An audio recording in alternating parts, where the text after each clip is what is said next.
Hi. So today I'm going to talk about distinctions and experiences that I have had this week about gossip. So earlier I had a communication I chose not to offer to a friend, and I instead decided that, in my estimation, that it would not be well received, and that it would cause more harm than good to the relationship.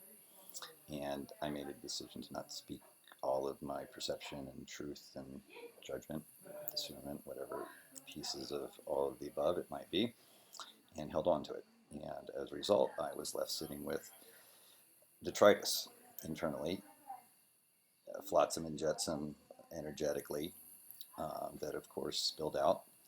And I found myself several days later sitting over food and talking about this person and what I hadn't said and what the feelings that I had that I didn't express with other people. And so, two things. One, I got called immediately on, David, how can I trust you going forward that you won't do that with me? How can I know that you're not just deciding not to speak all of who you are and how you are and what you're really feeling, um, when you're interacting with me now? That was very profound and real. And I really appreciated and acknowledged her and told her that she had full permission with me, um, to always call me on anything she saw and to speak that way, to speak that directly to me, and that I would never walk away, and I would never react with upset to being seen and pointed out, pointed to as far as doing whatever she was seeing. And she was a living, breathing example of what I could have done rather than held on to something, because she um, presented it in a way that was open and loving and not judgmental, and it caused no issue with me. So I got an immediate reflection there.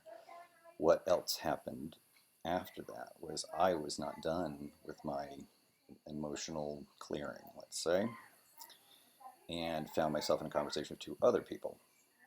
And my opening to this conversation was, I need to have a conversation with you about gossip. And I think I've been engaging in gossip. And I got another fabulously profound reflection that was, it's absolutely necessary, David, and welcome here if you have emotional stuff and energetic stuff that you're holding, to have a safe space to be able to speak of it and to let it go, to let it out. And it gave me so much permission to just have the feelings I was having. And at the same time, and she followed up and said, but you didn't just have this conversation with the two of us. You had this with two other people as well. And so this is definitively gossip at this point. And we are always a safe space, and you shouldn't you shouldn't disallow that from yourself, of having a space to be able to speak what's there for you. Otherwise, it's going to stay inside and it's going to come out other ways, and it's going to be worse in the end than it would be if you didn't hold on to it. So those are my immediate experiences and distinctions about gossip.